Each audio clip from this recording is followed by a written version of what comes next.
આ લેખ ભગતસિંહે જેલમાં હતા ત્યારે લખ્યો હતો અને તે લાહોરના અખબાર ધ પીપલમાં 27 સપ્ટેમ્બર 1931ના રોજ પ્રકાશિત થયો હતો. આ લેખમાં ભગતસિંહે ભગવાનની હાજરી પર અનેક તર્કાત્મક પ્રશ્નો ઉઠાવ્યા છે અને આ જગતના સર્જન, મનુષ્યનો જન્મ, માનવીના મનમાં ઈશ્વરની કલ્પના, તેમજ વિશ્વમાં માનવીની વિનમ્રતા, તેનું શોષણ, વિશ્વમાં પ્રવર્તતી અરાજકતા અને વર્ગભેદની પરિસ્થિતિઓનું વિશ્લેષણ કર્યું છે. ભગતસિંહના લખાણોનો તે સૌથી વધુ ચર્ચિત ભાગ રહ્યો છે. સ્વતંત્રતા સેનાની બાબા રણધીરસિંહને 1930 થી 31 વચ્ચે લાહોરની સેન્ટ્રલ જેલમાં કેદ કરવામાં આવ્યા હતા. તેઓ એક ધાર્મિક વ્યક્તિ હતા જેમને એ જાણીને દુઃખ થયું કે ભગતસિંહ ભગવાનમાં માનતા નથી. તેઓ ગમે તેમ કરીને ભગતસિંહની કોટડી સુધી પહોંચવામાં સફળ રહ્યા અને તેમને ભગવાનના અસ્તિત્વ વિશે સમજાવવાનો પ્રયાસ કર્યો. નિષ્ફળ જવા પર બાબા ગુસ્સે થયા અને બોલ્યા, તમારું મન ખ્યાતિથી બગડી ગયું છે અને તમે ઘમંડી બની ગયા છો જે કાળા પડદાની જેમ તમારી અને ભગવાનની વચ્ચે ઊભું છે. આ ટિપ્પણીના જવાબમાં ભગતસિંહે આ લેખ લખ્યો હતો. એક નવો પ્રશ્ન ઊભો થયો છે. શું હું કોઈ અહંકારને લીધે સર્વશક્તિમાન, સર્વવ્યાપી અને સર્વજ્ઞ ઈશ્વરના અસ્તિત્વમાં માનતો નથી? મારા કેટલાક મિત્રો કદાચ આ કહીને હું તેમના પર વધારે પડતો કબજો ધરાવતો નથી તેઓ મારી સાથેના તેમના ટૂંકા સંપર્કમાં એવા નિષ્કર્ષ પર આવવા આતુર છે કે ઈશ્વરના અસ્તિત્વને નકારીને હું ખૂબ જ દૂર જઈ રહ્યો છું અને મારા ગર્વે મને અવિશ્વાસ માટે કંઈક અંશે ઉશ્કેર્યો છે. હું ગર્વ નથી કરતો કે હું માનવીય નબળાઈઓથી ઘણો ઉપર છું. હું એક માણસ છું અને એથી વિશેષ કશું જ નહીં. તેનાથી વધુ હોવાનો દાવો કોઈ કરી શકે નહીં. મારામાં પણ આ નબળાઈ છે. અહંકાર પણ મારા સ્વભાવનો જ એક ભાગ છે. મારા સાથીઓમાં મને એક ઓટોક્રેટ કહેવામાં આવતો હતો. મારા મિત્ર શ્રી બટુકેશ્વર કુમાર દત્ત પણ ક્યારેક મને આવું કહેતા હતા. ઘણા પ્રસંગોએ મને મનસ્વી તરીકે બદનામ કરવામાં આવ્યો હતો. કેટલાક મિત્રો ફરિયાદ કરે છે અને ગંભીરતાથી કહું છું કે હું અજાણતા જ તેમના પર મારા મંતવ્યો લાદી દઉં છું અને મારી દરખાસ્તોનો સ્વીકાર કરું છું. આ વાત અમુક અંશે સાચી છે. હું તેનો ઇનકાર કરતો નથી. આને ઘમંડી કહી શકાય. અન્ય પ્રવર્તમાન અભિપ્રાયોની સરખામણીમાં આપણા પોતાના અભિપ્રાયની વાત કરીએ તો મને મારા મત પર ચોક્કસપણે ગર્વ છે. પરંતુ તે વ્યક્તિગત નથી. તે હોઈ શકે છે કે તે ફક્ત કોઈની શ્રદ્ધાનું કાયદેસરનું ગૌરવ છે અને તેને ઘમંડ કહી શકાય નહીં. અભિમાન એ પોતાની જાત પરના અયોગ્ય અભિમાનનો અતિરેક છે. શું તે આ ગેરવાજબી ગૌરવ છે જેણે મને નાસ્તિકતા તરફ દોરી ગઈ? અથવા કાળજીપૂર્વકના અભ્યાસ અને આ વિષય પર ચિંતન કર્યા પછી શું મને ભગવાનમાં વિશ્વાસ નથી? હું ક્યારેય સમજી શક્યો નથી કે કોઈ પણ વ્યક્તિના ઈશ્વરમાં શ્રદ્ધા રાખવાના માર્ગમાં પાયાવિહોણું અભિમાન કે ખાલી મિથ્યાભિમાન કેવી રીતે આડે આવી શકે છે. મારે સાચા અર્થમાં મહાન માણસની મહાનતાને ગણતરીમાં લેવી ન જોઈએ.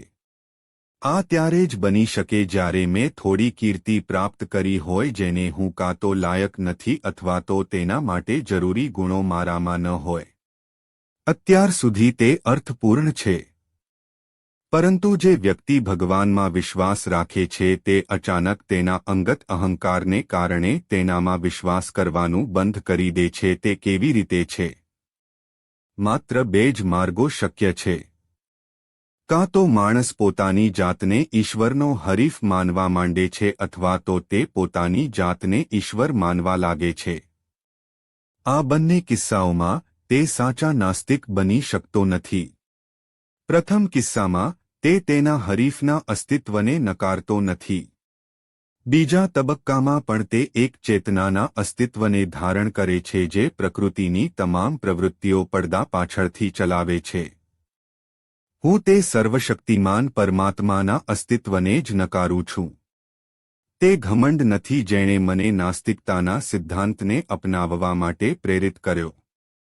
હું ન તો હરીફ છું, ન તો અવતાર છું, ન તો ખુદ દિવ્ય છું. આ આરોપનું ખંડન કરવા માટે ચાલો આપણે તથ્યો તરફ નજર કરીએ. મારા આ મિત્રોના કહેવા પ્રમાણે દિલ્હી બોમ્બ કેસ અને લાહોર ષડયંત્ર કેસ દરમિયાન મને જે બિનજરૂરી પ્રસિદ્ધિ મળી હતી તેના કારણે કદાચ હું ઘમંડી બની ગયો છું. મારો નાસ્તિકતાવાદ કોઈ તાજેતરના મૂળનો નથી. જ્યારે હું યુવાન હતો ત્યારે મેં ભગવાનમાં વિશ્વાસ કરવાનું બંધ કરી દીધું હતું. ઓછામાં ઓછું એક કોલેજનો વિદ્યાર્થી ગેરવાજબી અહંકારને પોષી શકતો નથી જે તેને નાસ્તિકતા તરફ દોરી જાય છે. જો કે મને કેટલાક શિક્ષકોનો શોખ હતો, પરંતુ કેટલાકને હું પસંદ નહોતી.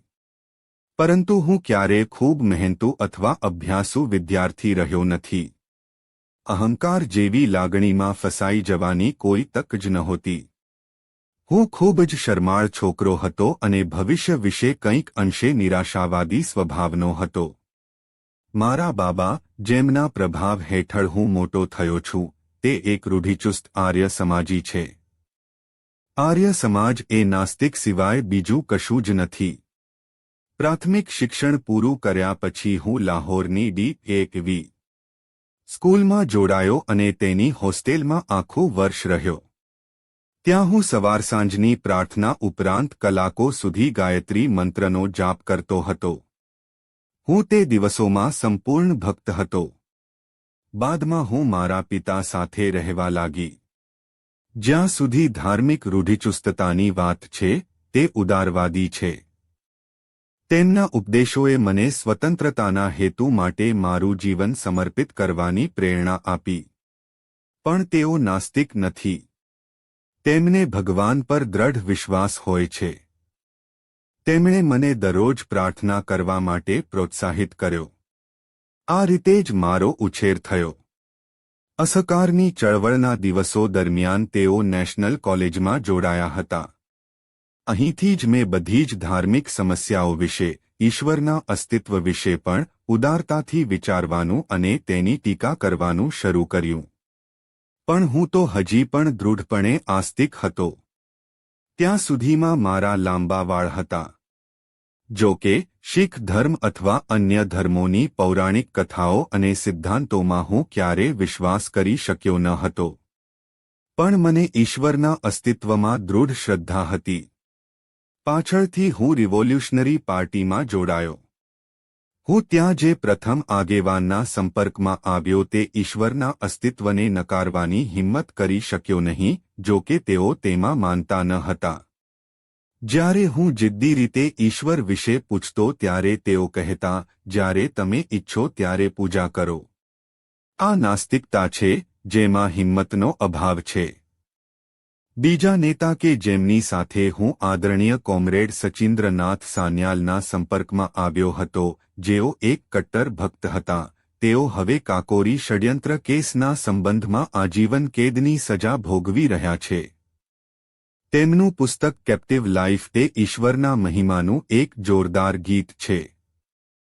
રહસ્યવાદી વેદાંતને કારણે તેઓએ તેમના પર ભગવાનની સ્તુતિના ફૂલો વરસાવ્યા છે. 1925ની 28 જાન્યુઆરીએ સમગ્ર ભારતમાં જે ધ રિવોલ્યુશનરી પત્રિકાનું વિતરણ કરવામાં આવ્યું તે તેમના બૌદ્ધિક શ્રમનું પરિણામ છે. તે સર્વશક્તિમાન અને તેમની લીલા અને કાર્યોની પ્રશંસા કરે છે. ઈશ્વર પરનો મારો અવિશ્વાસ ક્રાંતિકારી પક્ષમાં પણ ફાટી નીકળ્યો નહીં. કાકોરીના ચારેય શહીદોએ તેમના અંતિમ દિવસો સ્તોત્રો અને પ્રાર્થનાઓમાં વિતાવ્યા હતા. રામપ્રસાદ બિસ્મિલ એક રૂઢિચુસ્ત આર્ય સમાજી હતો. સમાજવાદ અને સામ્યવાદનો બહોળો અભ્યાસ કરવા છતાં રાજેન લાહિરી ઉપનિષદો અને ગીતાના શ્લોકોનું પઠન કરવાની તેમની ઈચ્છાને દબાવી શક્યા નહીં. મેં તેમનામાંની એક જ વ્યક્તિને જોઈ જેણે કદી પ્રાર્થના ન કરી અને કહ્યું તત્વજ્ઞાન મનુષ્યની નબળાઈ કે જ્ઞાનની મર્યાદામાંથી ઉદ્ભવે છે, તે દેશનિકાલની આજીવન કેદની સજા પણ ભોગવી રહ્યો છે. પરંતુ તેમણે ક્યારે ઈશ્વરના અસ્તિત્વને નકારવાની હિંમત કરી નહીં. આ સમય સુધી હું માત્ર એક રોમેન્ટિક આદર્શવાદી ક્રાંતિકારી હતો. અત્યાર સુધી અમે બીજાને ફોલો કરતા હતા. હવે જવાબદારી ઉપાડવાનો સમય આવી ગયો હતો. મારા ક્રાંતિકારી જીવનમાં આ એક વળાંક હતો. મારા મનની પરસાળોમાં અભ્યાસનો પોકાર પડઘાતો હતો. વિરોધીઓ દ્વારા રજૂ કરવામાં આવેલી દલીલોનો સામનો કરવા માટે અભ્યાસ. તમારા અભિપ્રાયની તરફેણમાં દલીલ કરવામાં સમર્થ થવા માટે આગળ વાંચો. મેં વાંચવાનું શરૂ કર્યું. આ શુદ્ધ, મારા જૂના વિચારો અને માન્યતાઓને અદ્ભુત રીતે શુદ્ધ કરવામાં આવી હતી. રોમેન્ટિકનું સ્થાન ગંભીર વિચારોએ લીધું હતું. હવે કોઈ રહસ્યવાદ નથી, કોઈ અંધશ્રદ્ધા નથી. વાસ્તવવાદ જ અમારો પાયો બની ગયો. મને વિશ્વ ક્રાંતિના ઘણા આદર્શો વિશે વાંચવાની એક મહાન તક મળી. મેં અરાજકતાવાદી નેતા બકુનીન, કેટલાક માર્ક્સ, સામ્યવાદના જનક એવા માર્ક્સને વાંચ્યા, પણ લેનિન, ટ્રોટ્સ્કી અને બીજા લોકો કે જેમણે તેમના દેશમાં સફળતાપૂર્વક ક્રાંતિ લાવી. તેઓ બધા નાસ્તિક હતા. પાછળથી મને નિર્લંબા સ્વામીનું પુસ્તક સહજ જ્ઞાન જોવા મળ્યું. તેમાં રહસ્યવાદી નાસ્તિકતા હતી. 1926ના અંત સુધીમાં મને ખાતરી થઈ ગઈ હતી કે બ્રહ્માંડની રચના, માર્ગદર્શન અને નિયંત્રણ કરનાર એક સર્વશક્તિમાન પરમાત્માની વાત તદ્દન બકવાસ હતી. મેં મારો અવિશ્વાસ બતાવ્યો. મેં મારા મિત્રો સાથે આ વિશે ચર્ચા કરી. હું ઘોષિત નાસ્તિક બની ગયો હતો. 1927ના મે માસમાં મારી લાહોરમાં ધરપકડ કરવામાં આવી. મારે 1 મહિનો રેલવે પોલીસના લોકઅપમાં પસાર કરવો પડ્યો. પોલીસ અધિકારીઓએ મને કહ્યું કે જ્યારે કાકોરી દળ પર કેસ ચાલી રહ્યો હતો ત્યારે હું લખનૌમાં હતો. મેં તેમને બચાવવાની યોજના પર ચર્ચા કરી હતી કે અમે તેમની સંમતિ મેળવ્યા પછી કેટલાક બોમ્બ મેળવ્યા હતા કે 1927માં દશેરાના પ્રસંગે તેમાંથી એક બોમ્બ પરીક્ષણ માટે ટોળા પર ફેંકવામાં આવ્યો હતો. કે જો હું ક્રાંતિકારી પક્ષની પ્રવૃત્તિઓને ઉજાગર કરતું નિવેદન કરીશ તો મારી ધરપકડ કરવામાં આવશે નહીં અને ઉલટાનું મને કોર્ટમાં બાતમીદાર તરીકે રજૂ કર્યા વિના મુક્ત કરવામાં આવશે અને ઇનામ આપવામાં આવશે. હું ઓફર પર હસી પડ્યો. આ બધું નકામું હતું. જે લોકો પાસે આપણા જેવા વિચારો છે તેઓ તેમના નિર્દોષ લોકો પર બોમ્બ ફેંકતા નથી. એક દિવસ સવારે સીઆઈડીના સિનિયર સુપ્રિન્ટેન્ડન્ટ શ્રી ન્યુમેને કહ્યું હતું કે જો હું આવું નિવેદન નહીં કરું તો કાકોરી કેસમાં બળવો કરવાનું કાવતરું ઘડવા બદલ અને દશેરાના રમખાણોમાં થયેલી ક્રૂર હત્યાઓ બદલ મારી સામે કેસ ચલાવવાની ફરજ પડશે અને મને દોષિત ઠરાવીને મને ફાંસીએ લટકાવી દેવા માટે તેમની પાસે પૂરતા પુરાવા છે. એ દિવસથી કેટલાક પોલીસ અધિકારીઓએ મને નિયમ પ્રમાણે બંને વખત ઈશ્વરની સ્તુતિ કરવા પ્રેરવાનું શરૂ કર્યું. પણ હવે હું નાસ્તિક બની ગયો હતો. હું મારી જાતે જ નક્કી કરવા માંગતો હતો કે શું હું શાંતિ અને આનંદના દિવસોમાં નાસ્તિક હોવાની બડાઈ મારી શકું કે પછી કપરા સમયમાં પણ હું એ સિદ્ધાંતોને વળગી રહી શકું. ઘણો વિચાર કર્યા પછી મેં નક્કી કર્યું કે ઈશ્વરમાં શ્રદ્ધા રાખીને પ્રાર્થના કરી શકું એવો કોઈ રસ્તો જ નથી. ના, મેં તે એક ક્ષણ માટે પણ કર્યું નથી. તે જ ખરી કસોટી હતી અને હું સફળ થયો. હવે હું એક કટ્ટર અવિશ્વાસી હતો અને ત્યારથી જ સતત રહ્યો છું. આ કસોટીને પહોંચી વળવું એ સહેલું કામ નહોતું. શ્રદ્ધા દુઃખને હળવું કરે છે. તે તેમને સુખદ પણ બનાવી શકે છે. ઈશ્વરમાં માણસને એક મહાન આરામદાયક ભૂમિ મળી શકે છે. તેના વિના મનુષ્ય પોતાની જાત ઉપર આધાર રાખવો પડે છે. તોફાન અને તોફાનની વચ્ચે તમારા પગ પર ઊભા રહેવું એ બાળકોની રમત નથી. કસોટીના આ સમયમાં જો અહંકાર હોય તો તેનું બાષ્પીભવન થઈ જાય છે અને માણસ તેની શ્રદ્ધાને નકારવાની હિંમત કરતો નથી. જો તે કરે છે તો તે નિષ્કર્ષ તરફ દોરી જાય છે કે તેની પાસે ફક્ત અહંકાર જ નહીં પણ બીજી કોઈ શક્તિ છે. બરાબર આજની સ્થિતિ એવી જ છે. ચુકાદો સંપૂર્ણપણે જાણીતો છે. એક અઠવાડિયાની અંદર એવી જાહેરાત કરવામાં આવશે કે હું મારું જીવન એક કારણસર આપવા જઈ રહ્યો છું. આ વિચાર સિવાય બીજું શું આશ્વાસન હોઈ શકે? ભગવાનમાં માનનાર હિન્દુ પુનર્જન્મ પર રાજા બનવાની આશા રાખી શકે છે. એક મુસ્લિમ અથવા ખ્રિસ્તી સ્વર્ગમાં જે વૈભવી વસ્તુઓનો આનંદ માણવાની આશા રાખે છે અને તેના દુઃખ અને બલિદાનોના પુરસ્કારનું સ્વપ્ન જોઈ શકે છે. પણ હું શું આશા રાખું? હું જાણું છું કે જે ક્ષણે દોરડું મારા ગળામાં વીંટળાઈ જશે અને મારા પગ નીચેથી પાટિયું કાઢવામાં આવશે તે જ ક્ષણે તે પૂર્ણવિરામ બની જશે. તે છેલ્લી ક્ષણ હશે. હું અથવા મારો આત્મા બધા ત્યાં જ સમાપ્ત થઈ જશે. આગળ કશું જ નહીં હોય. એક ટૂંકું સંઘર્ષમય જીવન જેની આવી કોઈ ભવ્ય પરાકાષ્ઠા નથી તે પોતે જ એક પુરસ્કાર હશે જો મારામાં તેને તે રીતે જોવાની હિંમત હોત. અહીં કે એ પછી બદલો મેળવવાની કોઈ સ્વાર્થી ઈચ્છા વિના મેં મારું જીવન સ્વાતંત્ર્ય માટે સમર્પિત કરી દીધું છે કારણ કે બીજું કશું હું કરી શકું તેમ નહોતો.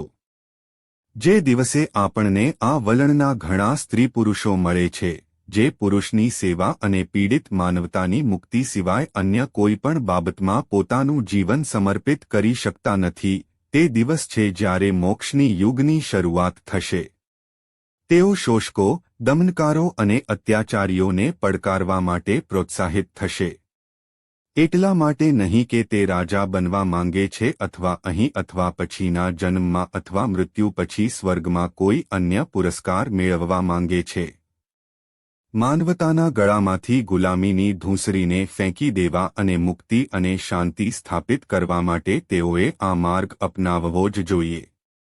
શું તેઓ એવા માર્ગ પર ચાલશે કે જે પોતાને માટે જોખમી છે પરંતુ તેમના મહાન આત્મા માટે એકમાત્ર કલ્પનાશીલ માર્ગ છે? શું આ ઉમદા હેતુ પ્રત્યેના તેમના ગૌરવનું ઘમંડ તરીકે ખોટું અર્થઘટન કરવામાં આવશે? આવા દ્વેષપૂર્ણ વિશેષણો બોલવાની હિંમત કોણ કરે? તે કાં તો મૂર્ખ છે અથવા ચાલાક છે. આપણે તેને ક્ષમા આપવી જોઈએ કારણ કે તે એ હૃદયમાં રહેલા ઊંચા વિચારો, લાગણીઓ, આવેગો અને ઊંડાણને અનુભવી શકતો નથી. તેનું હૃદય માંસના ટુકડા જેટલું મરી ગયું છે. અન્ય સ્વાર્થી હિતોના ભૂતના પડહાયાથી તેની આંખો નબળી પડી ગઈ છે. પોતાની જાત પર વિશ્વાસ કરવાનો ગુણ હંમેશા ઘમંડી કહી શકાય. તે દુઃખદ અને પીડાદાયક છે, પરંતુ તેનો અર્થ શું છે? ટીકા અને સ્વતંત્ર વિચારસરણી એ ક્રાંતિકારીના બે આવશ્યક ગુણો છે. કારણ કે આપણા પૂર્વજોએ પરમાત્મામાં શ્રદ્ધા રાખી હતી. તેથી જે કોઈ પણ સત્યમાની તે માન્યતા અથવા તે પરમાત્માના અસ્તિત્વને પડકારે છે તે વિધર્મી, દેશદ્રોહી કહેવામાં આવશે. જો તેની દલીલો એટલી બધી નિરર્થક હોય કે તર્કથી તેનું ખંડન ન કરી શકાય અને તેની શ્રદ્ધા એટલી પ્રબળ હોય કે ઈશ્વરના ક્રોધની આપત્તિઓના ભયથી તેને દબાવી શકાય નહીં, તો તેને ઘમંડી તરીકે વખોડી કાઢવામાં આવશે. તે મારો અહંકાર નહોતો જેણે મને નાસ્તિકતા તરફ દોરી ગયો. મારી તર્ક કરવાની પદ્ધતિ સંતોષકારક સાબિત થાય છે કે નહીં તે મારા વાચકોએ નક્કી કરવાનું છે, મારે નહીં. હું જાણું છું કે ભગવાનમાંની શ્રદ્ધાએ મારું જીવન સરળ બનાવ્યું હોત અને મારો ભાર હળવો કર્યો હોત. મારા તેમના પરના અવિશ્વાસને કારણે આખું વાતાવરણ ખૂબ જ શુષ્ક થઈ ગયું છે. થોડો રહસ્યવાદ તેને કાવ્યાત્મક બનાવી શકે છે. પણ મારા નસીબમાં કોઈ ઉન્માદની જરૂર નથી. હું યથાર્થવાદી છું. હું તર્કની મદદથી પ્રકૃતિને જીતવા માંગુ છું. હું હંમેશા આ મિશનમાં સફળ થયો નથી. પ્રયત્ન કરવો એ માણસની ફરજ છે. સફળતા તક અને વાતાવરણ પર આધાર રાખે છે. કોઈપણ માનવી કે જેને તર્કની સહેજ પણ સમજ હોય છે તે તેના વાતાવરણને તાર્કિક રીતે સમજવા માંગે છે. જ્યાં કોઈ સીધો પુરાવો નથી ત્યાં ફિલસૂફી મહત્વપૂર્ણ છે. જ્યારે આપણા પૂર્વજોએ બ્રહ્માંડના રહસ્યને, તેના ભૂતકાળ, વર્તમાન અને ભવિષ્યને, તે શા માટે અને ક્યાંથી આવ્યું છે તે સમજવાનો પ્રયત્ન કર્યો, ત્યારે દરેક વ્યક્તિએ આ પ્રશ્નોને તેની પોતાની રીતે, પ્રત્યક્ષ પરિણામોની ભયાનક ગેરહાજરીમાં ઉકેલી નાખ્યા. આ જ કારણ છે કે આપણને વિવિધ ધાર્મિક આસ્થાઓ વચ્ચે આટલો બધો તફાવત જોવા મળે છે, જે ક્યારેક વિસંવાદિતા અને ઝઘડાનું સ્વરૂપ લે છે. પૂર્વ અને પશ્ચિમની ફિલસૂફીમાં માત્ર તફાવત જ નથી, પરંતુ દરેક ગોળાર્ધ તેના વિવિધ અભિપ્રાયોમાં અલગ અલગ હોય છે. પૂર્વના ધર્મોમાં ઇસ્લામ અને હિન્દુ ધર્મ બિલકુલ સુસંગત નથી. ભારતમાં જ બૌદ્ધ ધર્મ અને જૈન ધર્મ બ્રાહ્મણ ધર્મથી ઘણા અલગ છે, જેમાં આર્ય સમાજ અને સનાતન ધર્મ જેવા વિરોધી વિચારો જોવા મળે છે. ચારવાક જૂના સમયના સ્વતંત્ર ચિંતક છે. તેમણે પ્રાચીન સમયમાં ભગવાનને પડકાર ફેંક્યો હતો. દરેક વ્યક્તિ પોતાની જાતને સાચી માને છે. કમનસીબી એ છે કે ભવિષ્યમાં અજ્ઞાનતા સામેની લડાઈનો આધાર જૂના વિચારકોના અનુભવો અને વિચારોને બનાવવાને બદલે આપણે જે પરિપૂર્ણ કર્યું છે તેના ઉચ્ચારણમાં અવિરત અને અસંદિગ્ધપણે રડતા રહીએ છીએ અને આ રીતે માનવતાના વિકાસને જડમૂળથી ઉખેડી નાખવા માટે ગુનેગાર હોઈએ છીએ. માત્ર શ્રદ્ધા અને અંધશ્રદ્ધા જ જોખમી છે. તે મનને મૂર્ખ અને માણસને પ્રતિક્રિયાશીલ બનાવે છે. જે માણસ વાસ્તવવાદી હોવાનો દાવો કરે છે તેણે બધી પ્રાચીન રૂઢિચુસ્ત માન્યતાઓને પડકારવી પડે છે. પ્રવર્તમાન અભિપ્રાયોને તર્ક દ્વારા ચકાસવા પડે છે. જો તેઓ તર્કના આક્રમણનો સામનો કરી શકતા નથી તો તેઓ ટુકડા થઈ જશે. એ પછી તેમને તોડી પાડવા અને નવી ફિલસૂફી પ્રસ્થાપિત કરવા માટે તે સ્થળને સાફ કરવું અને કેટલીક પુરાણી માન્યતાઓનો ઉપયોગ કરીને તેમનું પુનર્ગઠન કરવું. મને ખાતરી છે કે પ્રાચીન માન્યતાઓની નક્કરતા પર સવાલ ઉઠાવવાની મને ખાતરી છે. હું દૃઢપણે માનું છું કે પ્રકૃતિની ચળવળને માર્ગદર્શન અને માર્ગદર્શન આપનારા સભાન સર્વોચ્ચ અસ્તિત્વનું અસ્તિત્વ નથી. અમે પ્રકૃતિમાં માનીએ છીએ અને તમામ પ્રગતિશીલ ચળવળના લક્ષ્યને મનુષ્ય દ્વારા તેની સેવા માટે પ્રકૃતિની જીત તરીકે ગણીએ છીએ. તેને દિશા આપવા પાછળ કોઈ સભાન શક્તિ નથી. એ જ આપણી ફિલસૂફી છે. અમે શ્રદ્ધાળુઓને કેટલાક પ્રશ્નો પૂછવા માંગીએ છીએ. જો તમે માનતા હો કે આ સૃષ્ટિની રચના કરનાર સર્વશક્તિમાન, સર્વવ્યાપી અને સર્વજ્ઞ ઈશ્વર છે, તો કૃપા કરીને મને જણાવો કે તેમણે આ સૃષ્ટિની રચના શા માટે કરી છે. અસંખ્ય દુઃખો અને યાતનાઓથી ભરેલું વિશ્વ, અસંખ્ય દુઃખોના શાશ્વત અનંત જોડાણો સાથેનું. એક પણ વ્યક્તિને સંપૂર્ણ સંતોષ થતો નથી. મહેરબાની કરીને એમ ન કહેશો કે આ તેમનો નિયમ છે.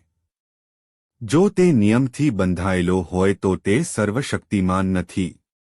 તે આપણા જેવા નિયમોનો ગુલામ છે.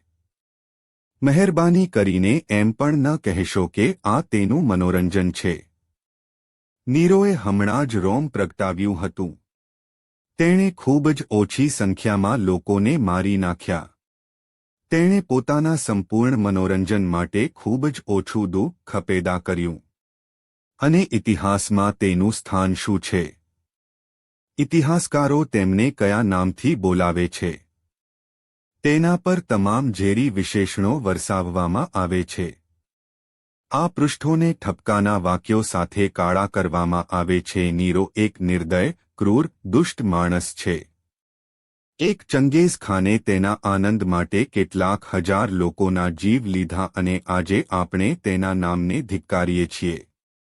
તો પછી તમે તમારા ભગવાનને કેવી રીતે ન્યાયી ઠેરવો છો? શાશ્વત નીરોને, જે દરરોજ, દરેક કલાકે અને દરેક મિનિટે અસંખ્ય વેદનાઓ ભોગવી રહ્યો છે અને હજી પણ આપી રહ્યો છે. તો પછી તમે તેના દુષ્કૃત્યોનો પક્ષ લેવાનું કેવી રીતે વિચારો છો, જે દરેક ક્ષણ ચંગીઝ ખાન કરતાં મોટી છે? શું આ બધું પાછળથી આ નિર્દોષ પીડિતોને પુરસ્કાર આપવા અને ખોટું કરનારાઓને સજા કરવા માટે કરવામાં આવી રહ્યું છે? ઠીક છે, ઠીક છે. જે માણસ આપણા શરીર પર ઘા મારવાની હિંમત કરે છે તેને પછીથી નરમ અને આરામદાયક મલમ લગાડવા માટે જ તમે ક્યાં સુધી ન્યાયી ઠેરવશો? ગ્લેડિયેટર સોસાયટીના સંચાલકોએ એક માણસને ભૂખ્યા વિકરાળ સિંહ સામે ફેંકી દેવાનું કેટલું વાજબી ઠેરવ્યું હતું કે જો તે તેનાથી પોતાનો જીવ બચાવે તો તેની સારી સંભાળ લેવામાં આવશે.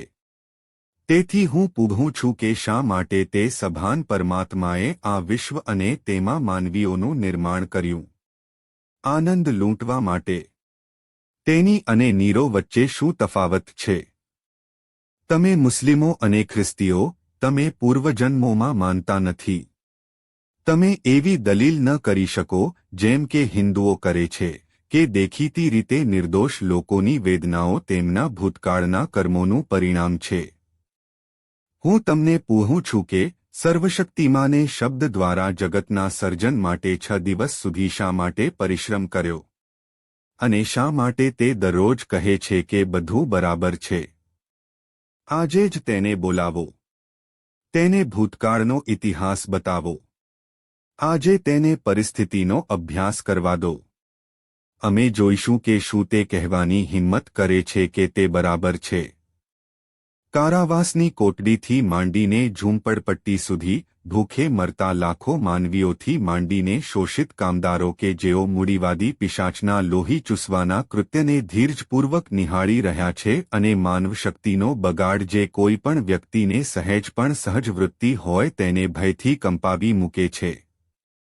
જરૂરિયાતમંદોને સમુદ્રમાં ફેંકી દેવા કરતાં વધારે પેદાશો વહેંચવાથી માંડીને રાજાઓના મહેલો કે જેમનો પાયો માનવના હાડકા પર બિહાવેલો છે, તેને આ બધું જોવા દો અને પછી કહો, બધું બરાબર છે.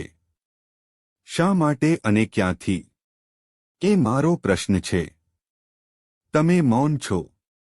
ઠીક છે, પછી હું આગળ વધીશ.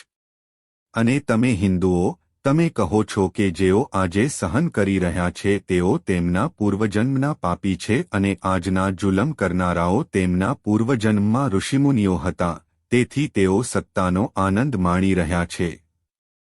મારે કબૂલ કરવું પડશે કે તમારા પૂર્વજો ખૂબ હોશિયાર લોકો હતા. તેમણે એવા સિદ્ધાંતોની શોધ કરી કે જેમાં તર્ક અને અવિશ્વાસના તમામ પ્રયાસોને નિષ્ફળ બનાવવાની પૂરતી શક્તિ હોય. ન્યાયશાસ્ત્ર અનુસાર અપરાધી પર અસરના આધાર પર માત્ર 3 કારણોથી સજાને યોગ્ય ઠેરવી શકાય છે. તેઓ બદલો, ભય અને સુધારણા છે. આજે બધા પ્રગતિશીલ ચિંતકો દ્વારા બદલો લેવાના સિદ્ધાંતને વખોડી કાઢવામાં આવે છે. તે પણ ધાકધમકીના સિદ્ધાંતનો અંત છે.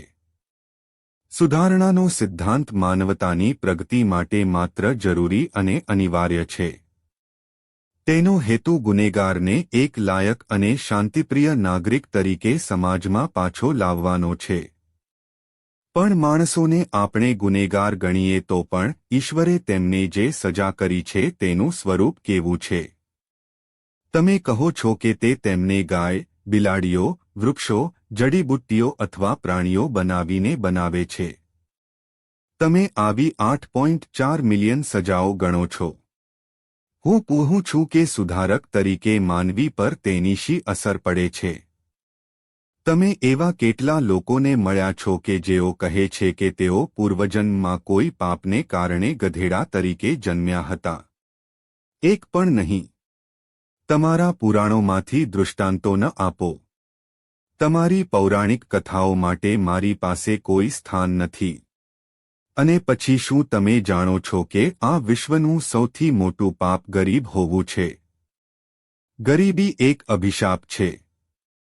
આ એક સજા છે. હું પૂછું છું કે જે અનિવાર્યપણે માણસને વધુ ગુનાઓ કરવા માટે ફરજ પાડે છે તે ફોજદારી પદ્ધતિની આપણે કેટલી હદે પ્રશંસા કરીશું? શું તમારા ઈશ્વરે આ વિશે વિચાર્યું નથી કે પછી માનવતા દ્વારા સહન ન કરી શકાય તેવી વેદના સહન કરવાના ભોગે તેણે અનુભવમાંથી આ બધી બાબતો શીખવી જોઈએ. તમે શું માનો છો કે કોઈ વ્યક્તિનો જન્મ કોઈ ગરીબ કે અભણ પરિવારમાં થયો હોય, જેમ કે ચમાર કે સફાઈ કામદારને, ત્યાં તેનું ભાગ્ય શું હશે? કારણ કે તે ગરીબ છે, તે ભણી શકતો નથી. તેના સમોવડિયાઓ દ્વારા તેને ધિક્કારવામાં આવે છે અને ત્યજી દેવામાં આવે છે, જેઓ ઉચ્ચ જાતિમાં જન્મ્યા હોવાથી પોતાને શ્રેષ્ઠ માને છે. તેમની અજ્ઞાનતા, તેમની ગરીબી અને તેમની સાથે કરવામાં આવેલા વર્તનને કારણે તેમનું હૃદય સમાજ પ્રત્યે નિર્દય બની જાય છે. જો તે પાપ કરશે તો તેનું પરિણામ કોણ ભોગવશે? હે ભગવાન, એ પોતે જ છે કે સમાજના રહસ્યવાદીઓ અને જેમને ઘમંડી બ્રાહ્મણો જાણી જોઈને અજ્ઞાની રાખતા હતા અને જેમને તમારા જ્ઞાનના પવિત્ર ગ્રંથો વેદોમાંથી થોડા વાક્યો સાંભળ્યા હતા, તેથી જેમના કાનમાં પીગળેલી શિશુનો પ્રવાહ સહન કરવો પડ્યો હતો, તેમને જે સજા કરવામાં આવી હતી તેમને શું? જો તેઓ કોઈ ગુનો કરે છે તો તેના માટે જવાબદાર કોણ હશે અને તેમનો ફટકો કોણ સહન કરશે? મારા પ્રિય મિત્રો, આ સિદ્ધાંતો વિશેષાધિકૃત માણસોની શોધ છે. તેઓ આ સિદ્ધાંતોના આધારે તેમની કબજે કરેલી સત્તા, મૂડી અને શ્રેષ્ઠતાને ન્યાયી ઠેરવે છે. અપ્ટન સિન્કલેરે લખ્યું છે, માણસને અમરત્વમાં વિશ્વાસ અપાવો અને પછી તેની બધી સંપત્તિ છીનવી લો, તે બડબડ કર્યા વિના આ કામમાં તમારી મદદ કરશે. જેલો, ફાંસી, ચાબખા અને આ સિદ્ધાંતો ધર્મના ઉપદેશકો અને સત્તાના માલિકોના જોડાણમાંથી ઉદ્ભવે છે. હું પૂરું છું, તમારો સર્વશક્તિમાન ઈશ્વર. ઈશ્વર, દરેક માણસ જ્યારે પાપ કે ગુનો કરવા જતો હોય ત્યારે તેને રોકતો કેમ નથી? તે ખૂબ જ સરળતાથી કરી શકે છે. શા માટે તેમણે લડતા રાજાઓની લડાઈનો અંત ન આણ્યો અને આ રીતે માનવજાત પરના વિશ્વયુદ્ધની આપત્તિઓમાંથી તેમને બચાવ્યા? શા માટે તેમણે અંગ્રેજોના મનમાં ભારતને મુક્ત કરાવવાની ભાવના પેદા ન કરી? શા માટે તેણે મૂડીવાદીઓના હૃદયમાં તેમની ખાનગી મિલકતના હક્કો છોડી દેવાના પરોપકારી ઉત્સાહને પેદા ન કરવો જોઈએ અને આ રીતે સમગ્ર કામદાર વર્ગને જ નહીં પરંતુ સમગ્ર માનવ સમાજને મૂડીવાદની જંજીરોમાંથી મુક્ત કરવો જોઈએ? તમે સમાજવાદની વ્યવહારિકતા પર દલીલ કરવા માંગો છો. અમલ કરવા માટે હું તે તમારા સર્વશક્તિમાન પર છોડું છું. જ્યાં સુધી સામાન્ય સારાની વાત છે, ત્યાં સુધી લોકો સમાજવાદના ગુણોમાં વિશ્વાસ કરે છે. તેઓ સદ્ધર ન હોવાના બહાને તેનો વિરોધ કરે છે. ભગવાનને આવવા દો અને તે આ કામ સાચી રીતે કરશે. અંગ્રેજ શાસન અહીં એટલા માટે નથી કે ઈશ્વરની ઈચ્છા છે, પરંતુ એટલા માટે કે તેમની પાસે શક્તિ છે અને આપણે તેમનો વિરોધ કરવાની હિંમત કરતા નથી. તેઓએ આપણને ઈશ્વરની મદદથી નહીં પણ બંદૂકો, બોમ્બ અને ગોળીઓ, પોલીસ અને લશ્કરથી પોતાના આધિપત્ય નીચે રાખ્યા છે. તે અમારી ઉદાસીનતા છે કે તેઓ સફળતાપૂર્વક સમાજ વિરુદ્ધ સૌથી નિંદનીય ગુનો કરી રહ્યા છે, એક રાષ્ટ્ર દ્વારા બીજા રાષ્ટ્રનું અત્યાચારી શોષણ. ભગવાન ક્યાં છે? શું તે માનવજાતના આ દુઃખનો આનંદ માણી રહ્યો છે? કે નીરો, એક ચંગીઝ, તેને નાશ થવા દો? શું તમે મને પૂછો છો કે હું આ બ્રહ્માંડની ઉત્પત્તિ અને માણસના મૂળને કેવી રીતે સમજાવું છું? ઠીક છે, હું તમને કહું છું. ચાર્લ્સ ડાર્વિને આ વિષય પર થોડો પ્રકાશ પાડવાનો પ્રયાસ કર્યો છે. તે વાંચો. તે કુદરતની એક ઘટના છે.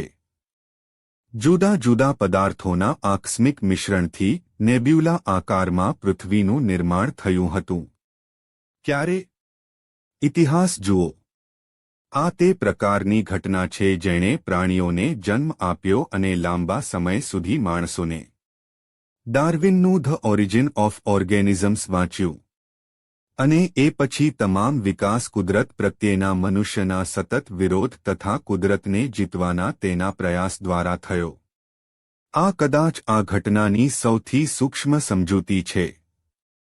તમારી બીજી દલીલ એ હોઈ શકે છે કે બાળક શા માટે અંધ અથવા પાંગળું જન્મે છે.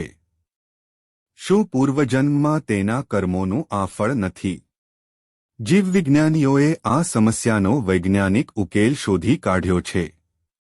અલબત્ત, તમે બીજો બાલિશ પ્રશ્ન પૂછી શકો છો. જો ઈશ્વરનું અસ્તિત્વ જ ન હોય તો લોકો શા માટે ઈશ્વરમાં શ્રદ્ધા રાખે છે? મારો જવાબ સૂક્ષ્મ અને સ્પષ્ટ છે. જેવી રીતે તેઓ આત્માઓ અને દુષ્ટ આત્માઓમાં વિશ્વાસ કરવા લાગ્યા. ફરક માત્ર એટલો જ છે કે ઈશ્વરમાં શ્રદ્ધા સાર્વત્રિક છે અને તત્વજ્ઞાન ખૂબ વિકસિત છે. તેનું મૂળ શોષણ કરનારાઓની પ્રતિભાને આભારી છે, જેઓ ઈશ્વરના અસ્તિત્વનો ઉપદેશ આપીને લોકોને તેમના આધિપત્ય હેઠળ રાખવા માંગતા હતા અને તેમની પાસેથી તેમના વિશિષ્ટ હોદ્દાની સત્તા અને સ્વીકૃતિ ઇચ્છતા હતા. બધા ધર્મો, સંપ્રદાયો અને આવી અન્ય સંસ્થાઓ ક્રૂર અને શોષણકારી સંસ્થાઓ, વ્યક્તિઓ અને વર્ગોને ટેકો આપે છે. રાજા સામે બળવો કરવો એ દરેક ધર્મમાં હંમેશા પાપ રહ્યું છે. માણસની મર્યાદાઓ પારખીને, તેની નબળાઈઓ અને ખામીઓને સમજીને ઈશ્વરનું કાલ્પનિક અસ્તિત્વ અજમાયશની ઘડીમાં બહાદુરીથી સામનો કરવા, પુરુષત્વ સાથેના તમામ જોખમોનો સામનો કરવા અને સમૃદ્ધિમાં તેના વિસ્ફોટને બાંધવા માટે પ્રોત્સાહિત કરવા માટે બનાવવામાં આવ્યું હતું. તેમના અંગત કાયદાઓ અને માતાપિતાની ઉદારતાથી ભરેલા ભગવાનને અતિશયોક્તિ કરવામાં આવી હતી અને તેનું ચિત્રણ કરવામાં આવ્યું હતું. જ્યારે તેની ઉગ્રતા અને વ્યક્તિગત નિયમોની ચર્ચા કરવામાં આવે છે, ત્યારે તેનો ઉપયોગ ભયભીત વ્યક્તિ તરીકે કરવામાં આવે છે, જેથી કોઈ માણસ સમાજ માટે જોખમરૂપ ન બને.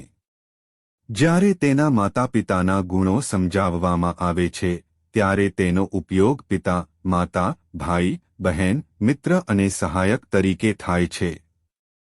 જ્યારે માણસ પોતાના બધા મિત્રો સાથે વિશ્વાસઘાત અને ત્યાગથી ખૂબ જ તકલીફમાં હોય છે, ત્યારે તેને એ વિચારથી દિલાસો મળી શકે છે કે તેને મદદ કરવા માટે એક સાચો મિત્ર છે, તેને ટેકો આપશે અને તે સર્વશક્તિમાન છે અને કંઈ પણ કરી શકે છે.